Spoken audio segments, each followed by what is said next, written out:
Hello friends.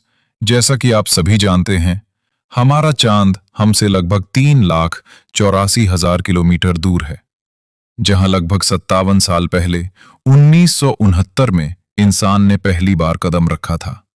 लेकिन महज 3 साल बाद 1972 में अपोलो 17 मिशन हुआ, जो कि इस प्रोग्राम का आखिरी मिशन था, और उसके बाद से अपोलो प्रोग्राम को बंद कर दिया गया। अपोलो 17 मिशन के बाद इंसान ने कभी वापस चांद पर जाने की कोशिश ही नहीं की। लेकिन क्यों? क्या हम चांद को भूल गए थे, या फिर चांद पर जाना इतना मुश्किल और महंगा था कि हमने हार मान ली? जवाब है नहीं, हम भूले नहीं थे, बल्कि हम एक बड़ी तैयारी कर रहे थे। और अब इंसान एक बार फिर चांद पर कदम रखने जा रहा है। लेकिन इस बार कहानी अलग है। इस बार हम सिर्फ वहां झंडा गाड़ने और पैरों के निशान छोड़ने नहीं जा रहे। इस बार हम वहां रुकने जा रहे हैं, बसने जा रहे हैं।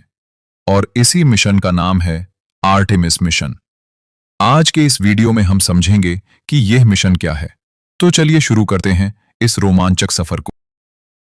इस पूरी कहानी को समझने के लिए हमें थोड़ा पीछे जाना होगा, 1960 के दशक में। उस समय दुनिया के दो सबसे शक्तिशाली देशों अमेरिका और सोवियत यूनियन के बीच स्पेस रेस चल रही थी। शुरुआत में सोवियत यूनियन आगे था।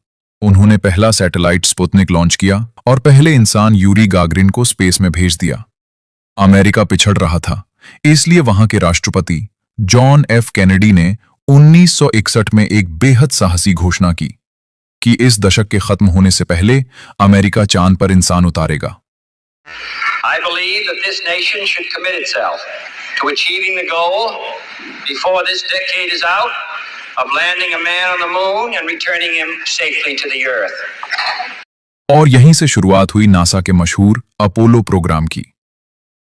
और फिर 20 जुलाई 1969 को अपोलो 11 मिशन के जरिए नील आर्मस्ट्रॉन्ग ने चांद पर पहला कदम रखा। इसके बाद कुल 12 अमेरिकी अंतरिक्ष यात्रियों ने चांद की सतह को छुआ। लेकिन फिर 1972 में अचानक सब बंद हो गया। इसकी वजह बहुत साधारण थी, राजनीति और पैसा। स्पेस रेस का मकसद सोवियत यूनियन को हराना था, जो पूरा हो चुका था। जनता की दिलचस्पी कम हुई तो सरकार ने बजट काट दिया। अपोलो प्रोग्राम पर आज के हिसाब से करीब $280 बिलियन खर्च हुए थे। बिना किसी तुरंत फायदे के इतना पैसा खर्च करना सरकार को सही नहीं लगा। तो फिर आज 50 साल बाद अचानक ऐसा क्या बदल गया कि पूरी दुनिया फिर से चांद के पीछे पड़ी है? इसकी सबसे बड़ी वजह है पानी। हां, आपने सही सुना, चांद पर पानी है। पहले हम सोचते थे कि चांद सिर्फ सूखी धूल और पत्थरों का एक गोला है, लेकिन हाल के सालों में हमें पता चला कि चांद के साउथ पोल पर ऐसे कई क्रेटर्स हैं जहां सूरज की रोशनी कभी पहुंची ही नहीं है। इन अंधेरे और बेहद ठंडे इलाकों में पानी बर्फ के रूप में जमा हुआ है। और यह डिस्कवरी एक बहुत बड़ी गेम चेंजर है। अब आप सोच रहे होंगे कि चांद पर पानी मिलने से क्या फर्क पड़ता है। चलो इसे बिल्कुल सिंपल तरीके से समझते हैं। देखो, जब भी हम स्पेस में कुछ भेजते हैं तो सबसे ज्यादा खर्चा किस चीज पर होता है? वो है वजन उठाने पर। धरती की ग्रेविटी बहुत स्ट्रांग है और किसी भी चीज को स्पेस में भेजने के लिए बहुत ज्यादा फ्यूल चाहिए। अब अगर हमें स्पेस में लंबे मिशंस पर जाना है तो एस्ट्रोनॉट्स के लिए पानी चाहिए, पीने के लिए, खाना उगाने के लिए और सबसे इंपॉर्टेंट फ्यूल बनाने के लिए। हां, पानी से फ्यूल बनता है। पानी का फॉर्मूला है H2O, यानी 2 हाइड्रोजन और 1 ऑक्सीजन। इसे इलेक्ट्रोलाइसिस नाम की प्रोसेस से तोड़कर हम हाइड्रोजन और ऑक्सीजन को अलग कर सकते हैं। हाइड्रोजन रॉकेट फ्यूल के तौर पर यूज होता है और ऑक्सीजन एस्ट्रोनॉट्स के सांस लेने के काम आती है।